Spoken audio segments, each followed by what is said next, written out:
Hello, my friend. That time of the week again. Jenny Lynn Coley here. And today I want to talk to you about change. And this word brings up a lot of things for a lot of people. Some people love change, people hate change. Some people avoid change, even if they get that, like, something more is possible with the change. So what is it with change? And why is it that sometimes change just seems so freaking hard? Okay, so let's back up a little bit. With change in general, people change one of two ways. It is either really slowly over time, like intentionally, right? Day in and day out, like intentionally choosing that change, right? It's kind of like the concept in a book by Jeff Olson called The Slight Edge, which I happen to love that book. If you haven't read it, check it out. It's also a very similar concept in Darren Hardy's The Compound Effect, right? So like it's this notion of the little things you do every single day add a compound over time, similar to how people in the investment world talk compound interest. It's the eighth wonder of the world, right? They add up over time to create, similar to what you said about a snowball going down a hill, right? There's an avalanche. So that stuff starts off really tiny. And then as it's rolling down the hill, there's more snow getting packed on and more snow getting packed on and more snow getting packed on, right? Getting bigger and bigger and bigger. It's that notion for my viewers out there. So that is one way that change in general occurs, okay? Another way that change tends to occur is there is, without that intentional choice, usually some abrupt event that occurs. When the abrupt event occurs, it then creates what some people call a pattern interrupt.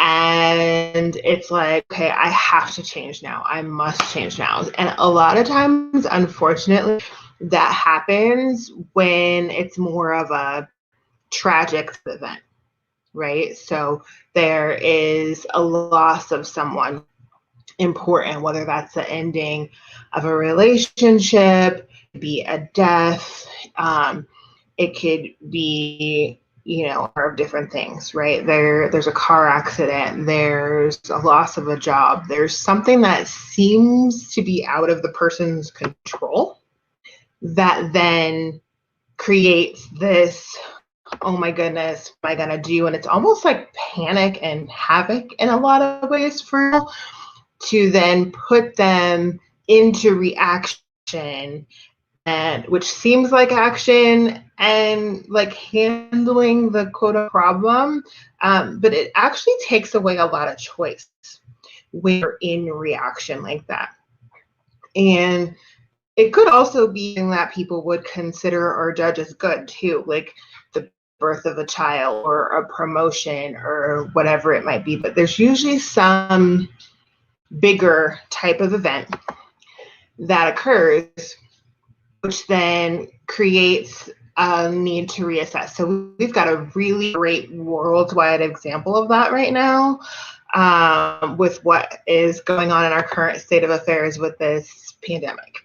And so with that, a lot of people lost their jobs, a lot of people lost their homes, a lot of people have gotten sick or lost loved ones. They've had to reevaluate, they've had to shut their business down, right? They've had to reevaluate how they do everything. And some people have like ignored the sign, known that certain things needed to be readjusted, reevaluated, changed to create more, and they just ignored those signs and in comes this big worldwide event that it's like kind of like a tube hitting you upside the head, and an abrupt pattern interrupt to have to, right? And even for people who were seemingly doing well and enjoying their lives and, you know, maybe doing a ton and having these big expansive businesses and whatever, like everyone has had to kind of reevaluate how to do life. And what if it always takes some big event, some circumstance outside of ourselves in order to choose the change, right? And for some people that'll be easier, for others it won't, you know, and there's always going to be things. There's always going to be things bigger that occur. So what if you could start to be like a lot more present in your life with what actually is working for you and what is not working for you, and continuously be this fun, playful energy of asking questions and being in the inquiry, kind of like a curious 5-year-old on the playground, or even like a scientist curious about the way the world works and what will actually create for you. And one of the reasons that, you know, like people are very into change is we're creatures of habit, right? And there's this notion, even though it's a fallacy, of control, that if I do this predictable pattern in this predictable way, then I can somehow control what is going to show up. And so if I have to go outside of those habits, outside of what I know, then I no longer have control. And let me just tell you right now, control is an illusion.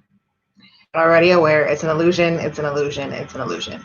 And what if where you are quote unquote actually safer, or where you will create more, is beyond and outside that illusion of control? Part of this is also because of the way that our brains are programmed, right? That whole creature of habit notion has a lot to do with our subconscious mind and the patterning that happens in our brains, and what our ego does with its job of like trying to keep us safe, right? Our brains, as beautiful and wonderful and as they are, also can only create based off what they know from the past. So when we start to get outside of that quote unquote comfort zone, or that realm of familiarity or knowing, then we can actually, our brains kind of kick into high gear, and it's like, wait, you're getting too far out. We don't know this territory. We don't know this area.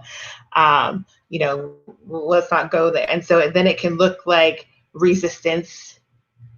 Then it can look like maybe it seems like there's a danger sign, when actually really like the greatness of you and the ability to create a life you desire to have is like on the other side of that resistance. And so what if change actually didn't have to be hard?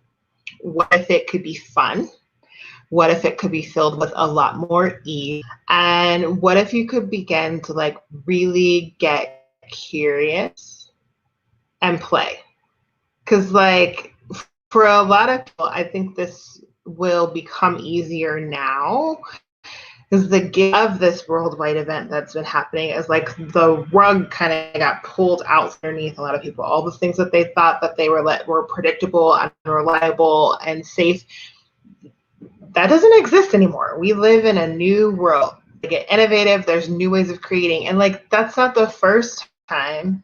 We're always like people who are really successful, companies who are really successful, they're innovating and changing, right? And so what if that could actually be a playful, fun, expansive adventure that is no longer a thing to be afraid of, something to have fun with and enjoy and play with and intentionally choose? And it doesn't have to be systematically over time.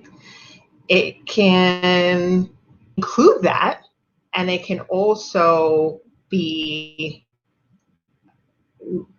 following your awareness, listening to your intuition, listening to your gut, and choosing and exploring and changing in this fun kind of energy of this playful and expansive relationship of trusting you. So that is all I have for you today. We'll see you again next week. Same time, same meals. Have an amazing week, my friends.